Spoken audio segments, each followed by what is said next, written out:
This is the MEN2 Podcast with Scott and Mick. On today's show, we talk about vagina cupcakes, the Australian Prime Minister's controversial comments on International Women's Day, and how Brianna Wu wants to censor movie reviews. From Breitbart.com, actress Debra Messing apologised for excluding trans women who don't have a vagina on International Women's Day on Friday after she posted a photo celebrating the occasion with a collection of vagina-shaped cupcakes. As you would. She wrote, "Happy International Women's Day, powerful, beautiful and sweet," which was accompanied by a photo of vagina-themed cupcakes decorated with different colours, piercings and even pubic hair.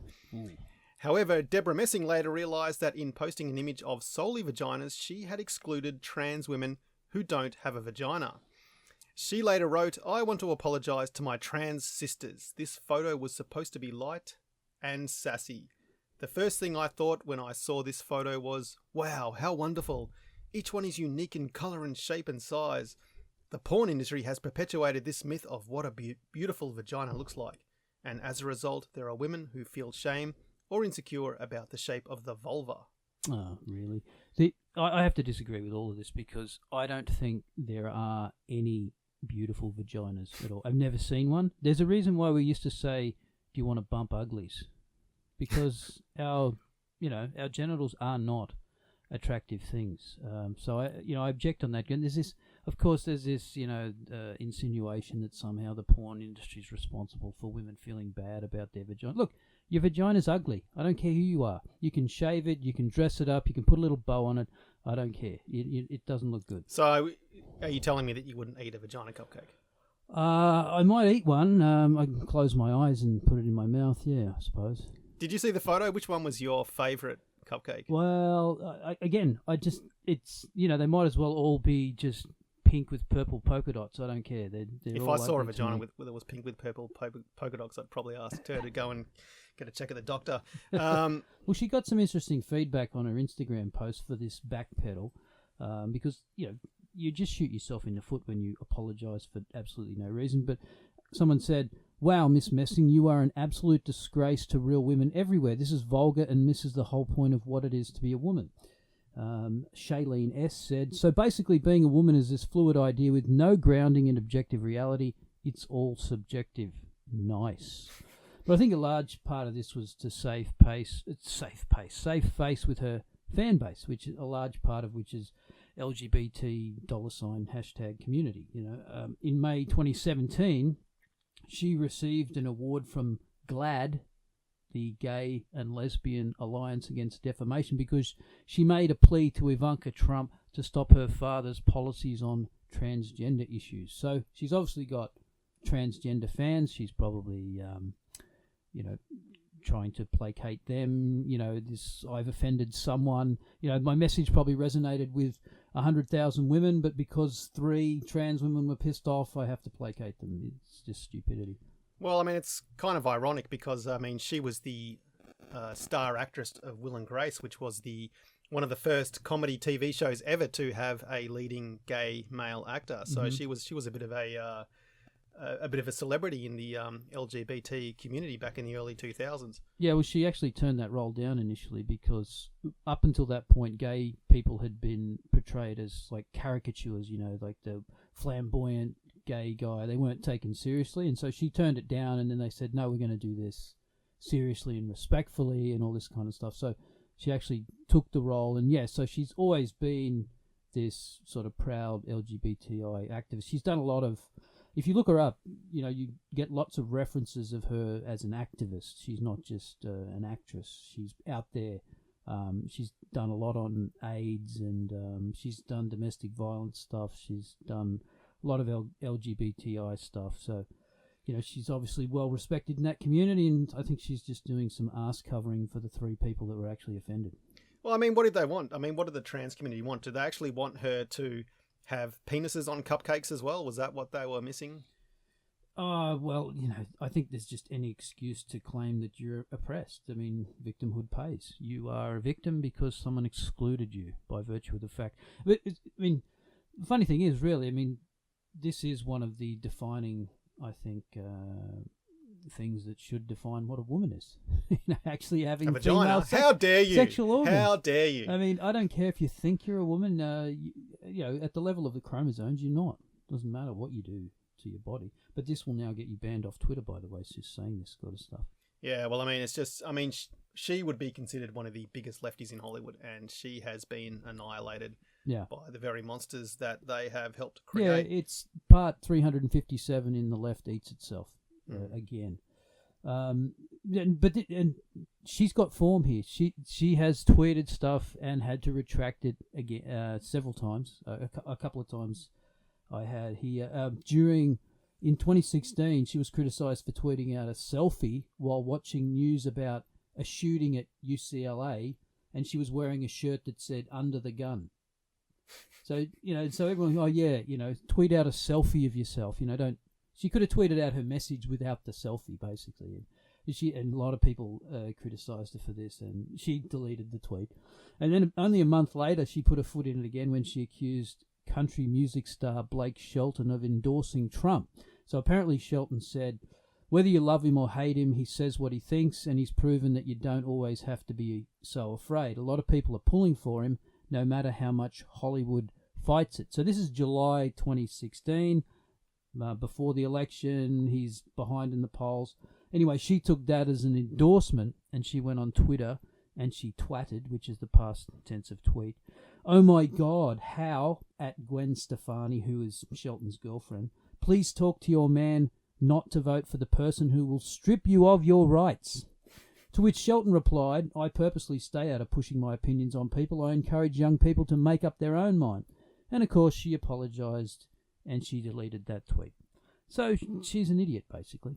But it does tell you something about International Women's Day, doesn't it, about the trivialities of what Western women have to talk about on International Women's Day. I mean, there are actually real issues affecting women around the world, whether it's in, Muslim majority countries where they legitimately don't have equal rights, but they're worried about, excluding transgender women who don't have vaginas. This is International Women's Day. Do you think the Absha app has a cupcake delivery section on there for? It probably does, but I bet that they're all the same colour. Well, they're probably just covered up. It's just a there's here's some vagina cupcakes, but you can't actually see them. Yeah, only your husband's allowed to see them. They're veiled. Yeah. You can't take the veil off until you get them home.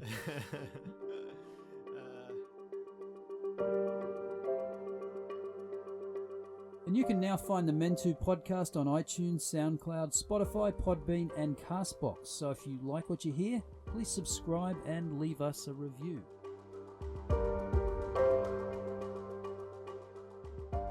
See, we're not about setting Australians against each other, trying to push some down to lift others up. That's not in our values. We want to see women rise, but we don't want to see women rise only on the basis of others doing worse. We want everybody to do better, and we want to see the rise of women in this country be accelerated. So as we heard, Morrison said something that should be uncontroversial. Why he chose to say it on International Women's Day, I don't know. I would say that's a miscalculation politically. But this message of not pushing people down to raise others up, not pitting men against women, given the rise of identity politics, is a message that the Liberal Party should be out there pushing every single day. But they aren't. They've been almost completely absent from the culture wars, and that's why this message from Morrison rings hollow. I mean, this government has never spoken out against quotas across public service jobs. There are quotas for the New South Wales Fire and Rescue Service, all state police departments, Australian Defence Forces, the Australian Federal Police. The film and TV industry now have quotas. For example, Screen New South Wales introduced a new rule that all TV drama series must now include female key creatives on their team in order to receive development or production finance. Are there any for garbage collectors? Or is that a local government issue? I haven't looked into that, but I'm pretty sure that feminists aren't interested in garbage collection. This government funded a study into unconscious bias in the public sector to prove that white men only promote people like themselves because, shock horror, 56% of the public service employees are women, but only 46% of the managers. Oh, what a discrepancy. And so, of course, by implication, it must be due to discrimination. It couldn't be that women are, say, less ambitious or go and get married and have kids and stay home or want to work part-time. No, it's got to be discrimination. So they funded this study to prove that white men only promote people like themselves. However, they found the exact opposite, that white men and older white men were actually more likely to hire women, and actually women of colour. So that study was quietly shelved. The head of the public service is Martin Parkinson, who was running around saying there are too many men in the Treasury Department and not enough women, so they need to do something about that. And they've just condoned all this stuff. So anyway, the Liberal Party has no credibility here. Men and women have been pitted against one another. I hear from men every week that are being elbowed out of positions because of quotas. They write to me on Facebook and they tell me about how they can't apply for certain jobs, or that these women are getting promotions not based on merit, they're just getting promotions based on the fact that they're women. Well, it's not going to be an issue for Scott Morrison because he's probably going to get steamrolled at the next election, which is in a couple of months. So I don't think he's going to have to worry about it for too long. But I think some of the figures I saw, and one of the biggest criticisms of the Liberal Party, which is actually the Conservative Party in Australia, if people aren't aware, is that only 22% of their sitting members are women, as opposed to the leftist party, the Labor Party, which has double the number of women at 44%. What do you think it is that women are more attracted to the leftist party than the right? Do you think there's some sort of conspiracy against women on the right to keep them out of Parliament, or is there something else? But never in this conversation do people bring up things like the statistics on who puts themselves forward for pre-selection, right? I heard this from Mark Latham, I think, who was on Paul Murray Live, that there was, and this goes, I think this was last year, that in one particular Labor constituency, there was something like 100 men put themselves forward and 2 women, and they were forced to pick a woman, right? But of course, those 2 women were definitely in the top 5 potential candidates, right? Well, this is the thing.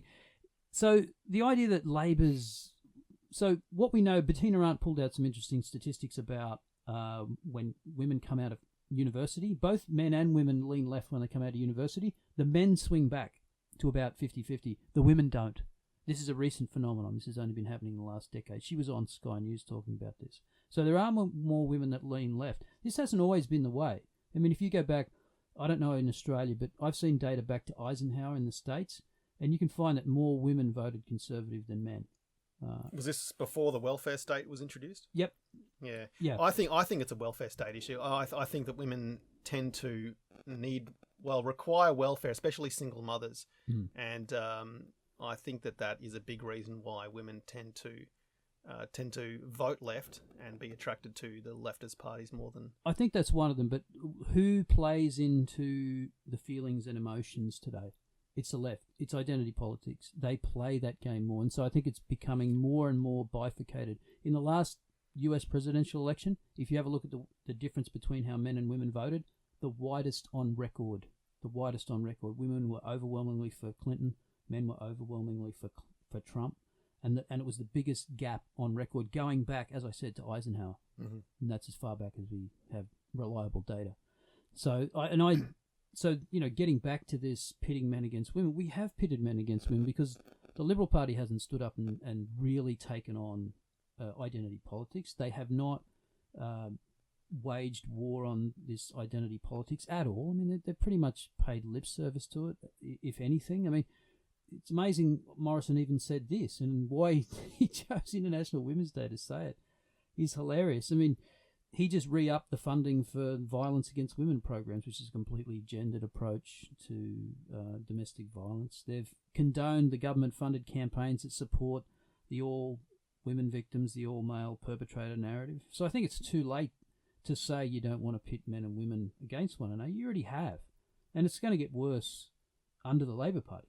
But ironically, I mean, in my view, if anything, the Labor Party has a woman problem because despite being 51% of the voting public, the Labor Party has such a low opinion of women, it doesn't believe they can elect themselves to office. I mean, that's what it says to me. It's the soft bigotry of low expectations. I mean, I would say this to you, and I'd say this to anyone. If there's a political party out there that perfectly represented all your values and advocated for all the policies that you want, there isn't, by the way, but if there was, and all the members were women, would you vote for them? I would. I wouldn't think about it. I would not care. I mean, if they represented perfectly what I want to see instituted, small government, low taxes, I'd vote for them in a heartbeat. But isn't gender a social construct? Well, isn't that what we're being told? So what does it matter? Well, the whole thing here is, as well as, you have to ask yourself, why are women such a protected category? I mean, if you're going to have women quotas, why aren't there LGBTI quotas? Why aren't there I'm sure there will be. Quotas? Give it a couple of months. Well, this came up because someone did bring this up to Labor and they said, oh, no, we won't have that. But it's like, well, why not? Yeah, well, why stop there? Yeah, why stop there? I mean, why don't we have Australians of Asian heritage? I think that they must be, 10% of the population or something at this point? I mean, that's a significant constituency. Why aren't that's I can't even think of one. Penny Wong may be the only Asian Australian. Yeah, there's a couple in state politics, because I looked that up, actually, and there's a couple in state politics. But it's obviously a conspiracy by white males. You have the ex-Human Rights Commissioner Tim Sapothasamy running around. Remember, he was running around with... You think so? Yeah, that was great. That was excellent. Yeah, he was running around asking or telling certain industries, like the law industry, that there weren't enough Asian Australian law partners. They're whatever I said, 10% of the population, but they're only 6% of the law partners. They're about 50% of the dentists. Well, that's the thing. So we need to sack a few dentists and push them into law. Is that what you're saying? This is always the hypocrisy. I went through and had a look at the graduation rates of dentistry, optometry, and a couple of other things, and they're way overrepresented in those fields. So, but see, this never happens. So they come out and they say, oh, look, this group is underrepresented in this industry and we need to boost them up. They never point at the other industry and say, well, they're overrepresented there and we need to push them out. I haven't seen many Asian women garbage collectors, to be honest. No, I've seen a few. What about, have you ever been in one of those malls and you've seen the nail salons? Mm-hmm. And it's just all like... I haven't seen any white men Asian doing women. that. That's terrible. So what's going on? That's why this is such a charade. There's just so much hypocrisy here. Yeah, because you start doing it once and eventually you've got to apply it to every single aspect. You can apply it to every single aspect of anything.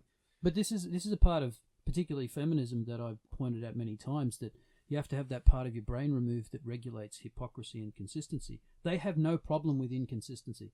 They have no problem with cherry picking, and they'll defend it. So they'll defend it in terms of politics, because they'll say, "Oh well, government is representative democracy." You saw this on Q&A with Jordan Peterson and that stupid Terry Butler, and she said, "Oh, but it's representative democracy," and she sort of sneered at the idea that you'd have quotas for bricklayers because, oh well, just bricklayers, But her idea is that, well, these people represent the country, but that's not what representative democracy means. Representative democracy is, you have a representative in your constituency that you get a say. But it has nothing to do with being perfectly demographically represented. It's a non-argument. But see, they cherry pick these arguments, and they must realize on some level that it's hypocrisy, so they have to make up some sort of justification. Well, I mean, you talked about it before. It's 100 to 2 who are actually applying for pre-selection in elections. Yeah. So it makes it pretty hard to vote women into Parliament when seems like they have no interest in running for Parliament. Again, you can go and have a look at. I saw last year there was a small-scale study on Facebook topics that men and women engage in. Men are more likely to talk about politics, a lot of cats and economics, cute cats, and women were more likely to talk about health, education, those types of topics. I mean, it's not like 80-20. It might be 60-40 in a lot of those categories. But I mean, this stuff is never acknowledged, And so the obvious conclusion is you're going to end up with candidates who are below par. I mean, if you just make the assumption that everyone's about the same, sort of competence that are putting themselves forward, which you can't, but if that's the only thing we can really do, and if you say 100 men are putting themselves up and 2 women, and you must pick a woman, well, Yeah. Well, I mean, we saw that with the US election last time around. I mean, Hillary Clinton is clearly not the best woman for the job. Yeah. I mean, I'm sure there are much better women who could have put themselves forward, but they're just, because there's so few of them, you just end up with people who are fairly incompetent. Well, and she was entrenched, and she felt entitled, yeah, and it was her turn, and all the Well, rest exactly, of it. but I mean that's not a campaign to run on. No. It's my turn. It's women's Well, turn. as we know, it's not, and Yeah. especially when you're going to call half the country deplorables. Yeah.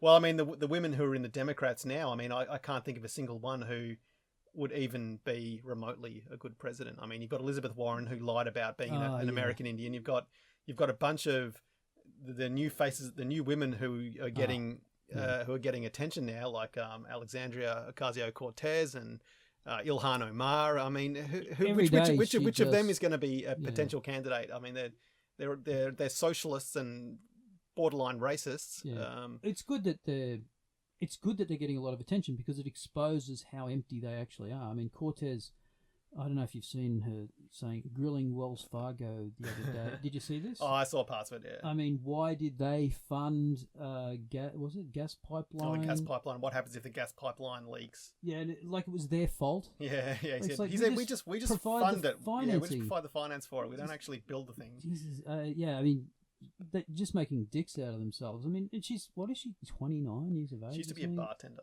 Yeah, I know. Well, I mean, to be honest, what credentials does Justin Trudeau have to accept being born into, his father? I saw, yeah. I mean, he's a substitute teacher. Yeah, I saw a sign someone made in Canada, and it was make Trudeau a substitute teacher again. That's fantastic.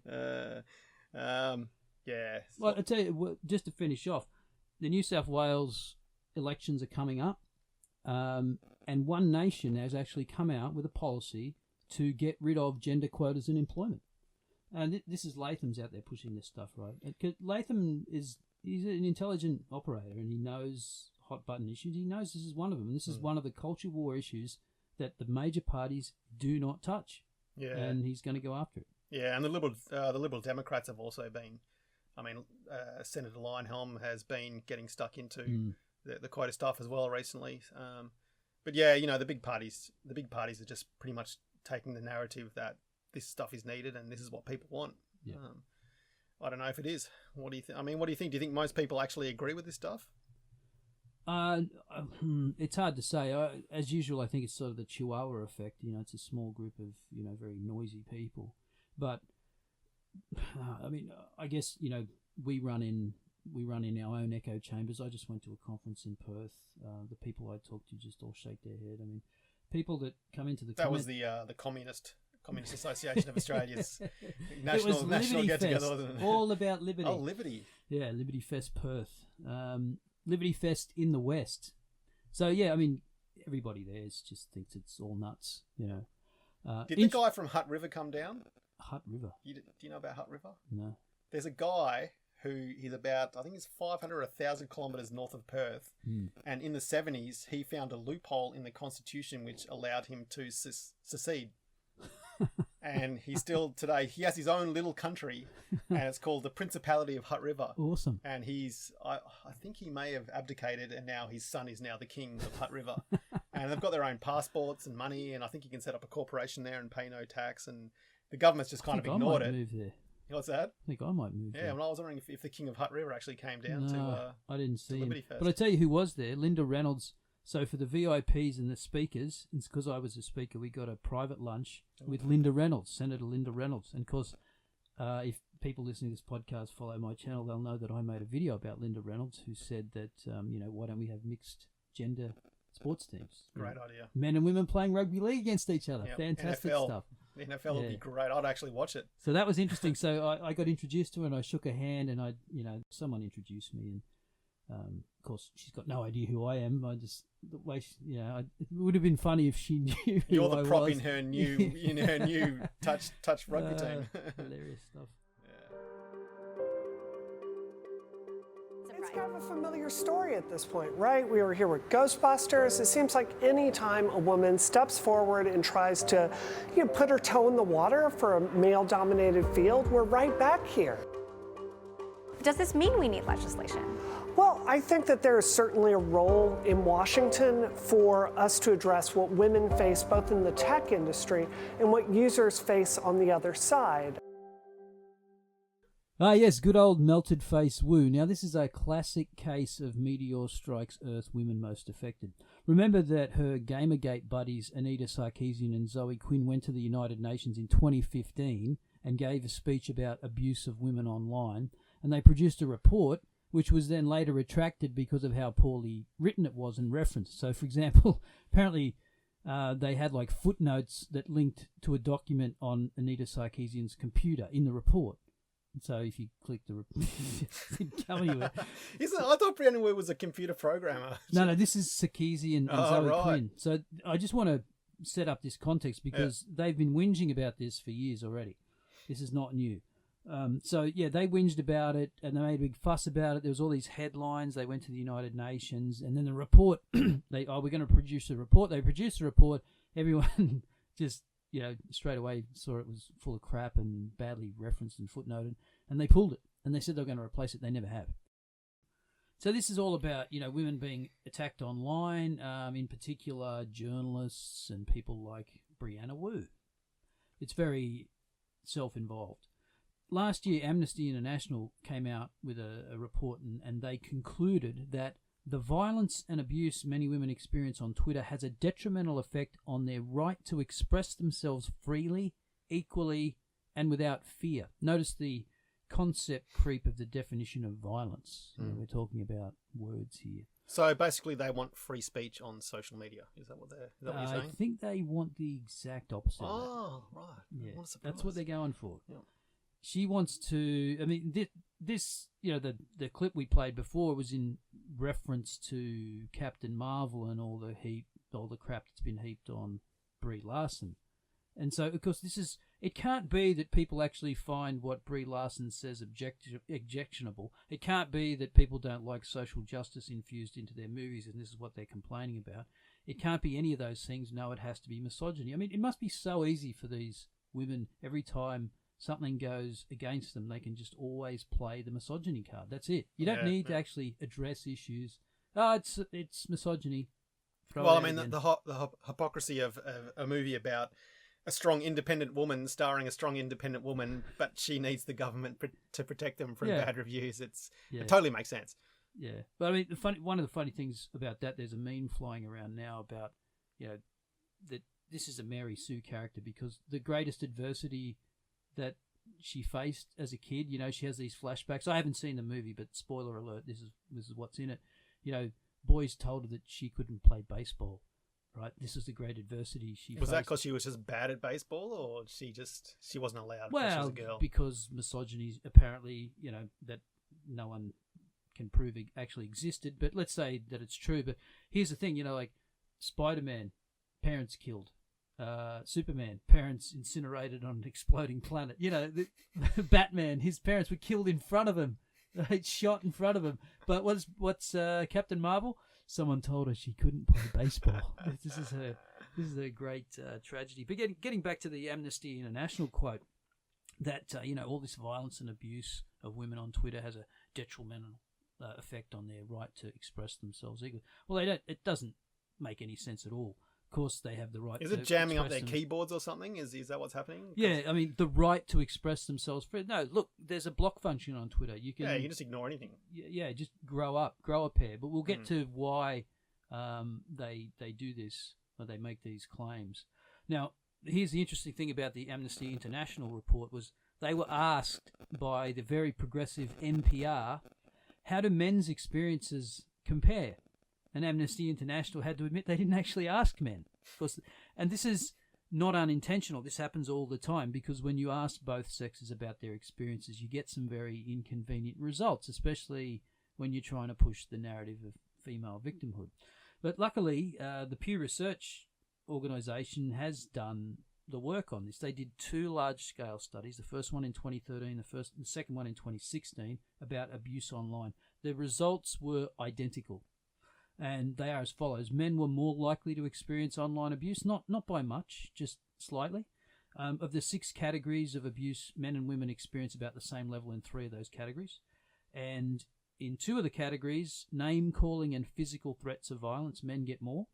And in 1 category, women get more, which is sexual harassment. So women are not getting some disproportionate amount of abuse online. Have you ever received any sexual harassment on your YouTube channel? Or is it something you wish for, or is it you just block people? No. It's it's not that kind of channel.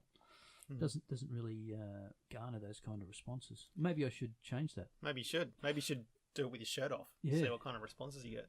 Yeah, and even though I don't show my face, taking the shirt off won't actually matter. Well, you can just you could probably just wear like a hijab or something.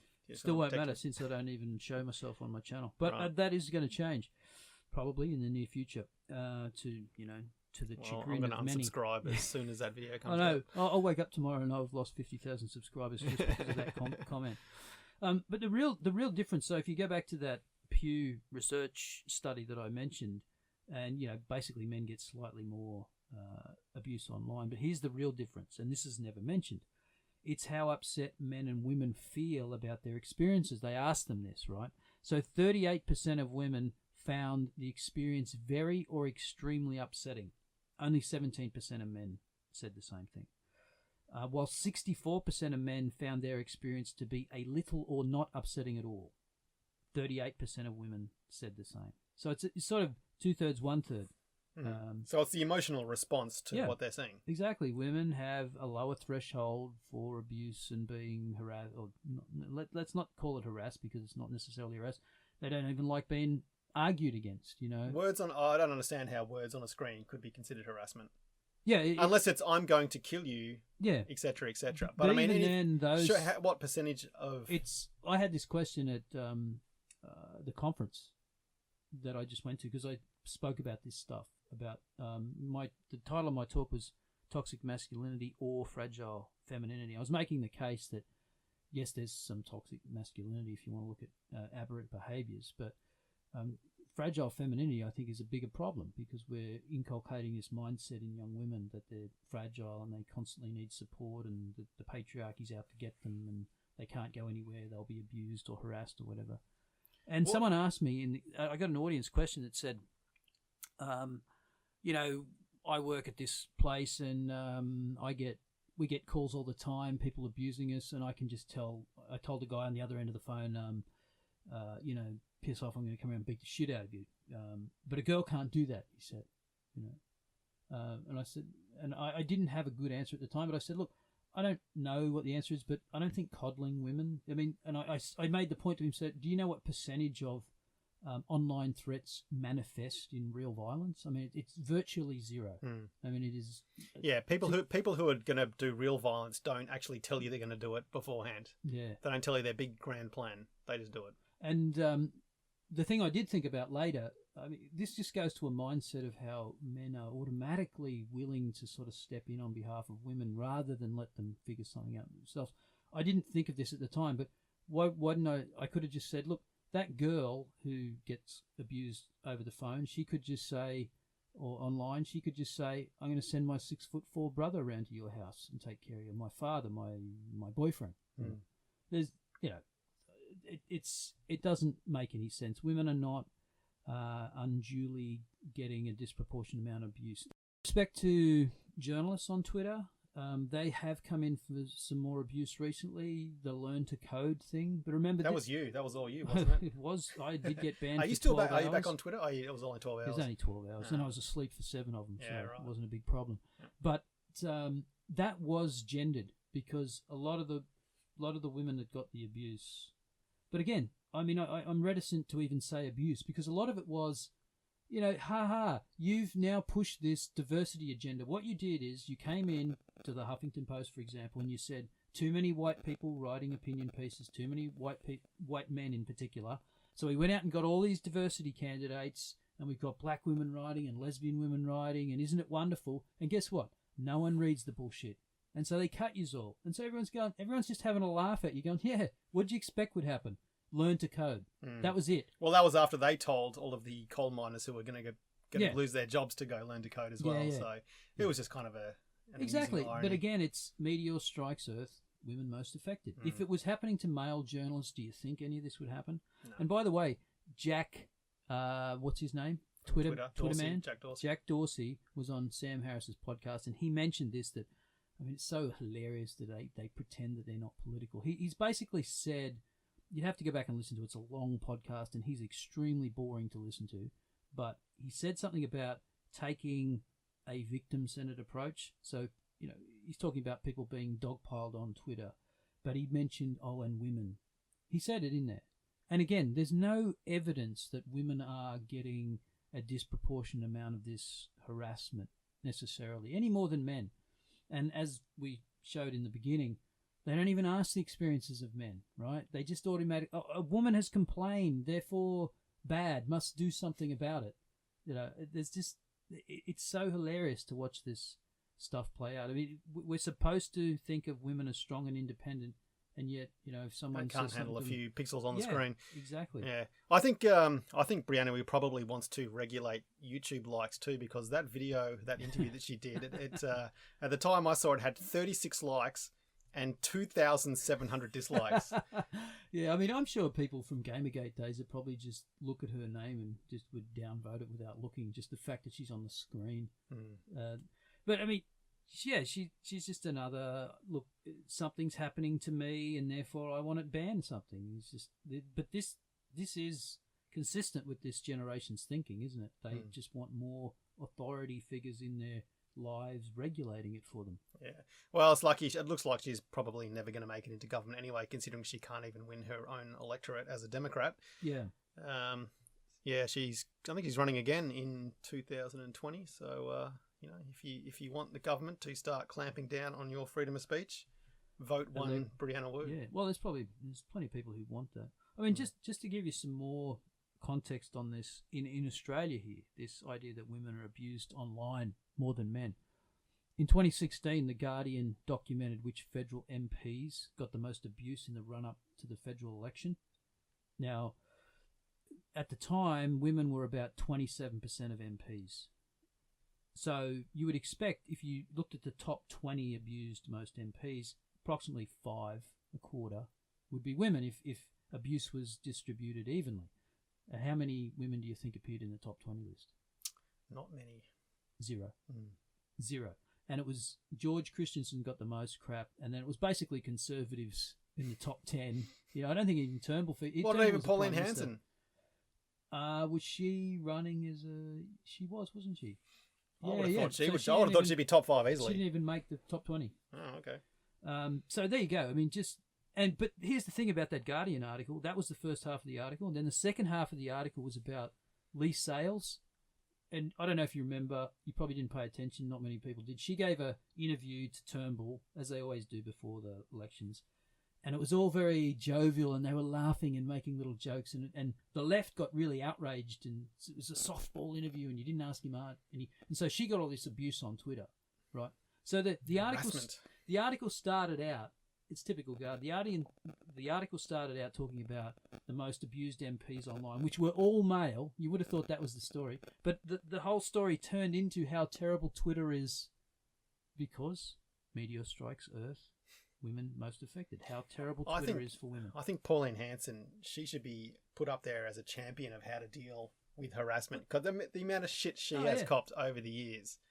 Like dead set harassment. I'm sure she probably receives numerous death threats. It just goes to show you the hollowness of their arguments about women are unduly. Because here's a woman who created her own political party. She didn't need a gender quota.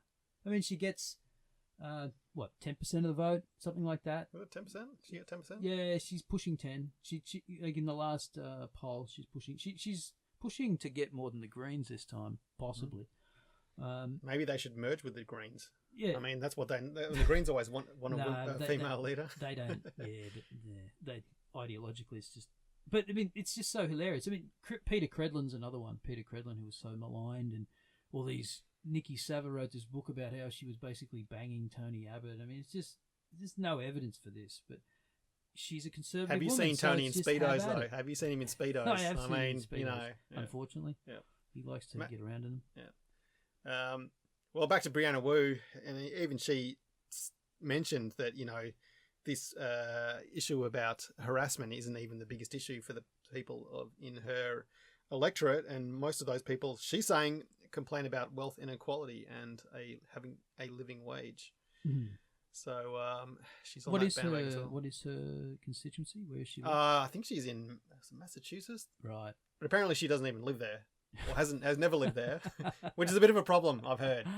Yeah, usually. I mean, I don't know what it's like. Personally, if someone rocked into my electorate and had been there for a couple of months, but what they say is appealing, I don't know if I would have a real problem with that myself. But I guess if you're... I guess that's probably because I'm a bit homeless. Like, grew up in the country, haven't been back there for 20 years, lived overseas. Now I live on the Gold Coast, been there for about 3 years. So I guess I don't really have any allegiance to a particular piece of real estate in Australia. Well, at the federal level, it probably really doesn't make that much of a difference. But I mean, I think she's trying to find a cushy zone for her to win easily. But it seems like even that wasn't enough to get people to vote for her.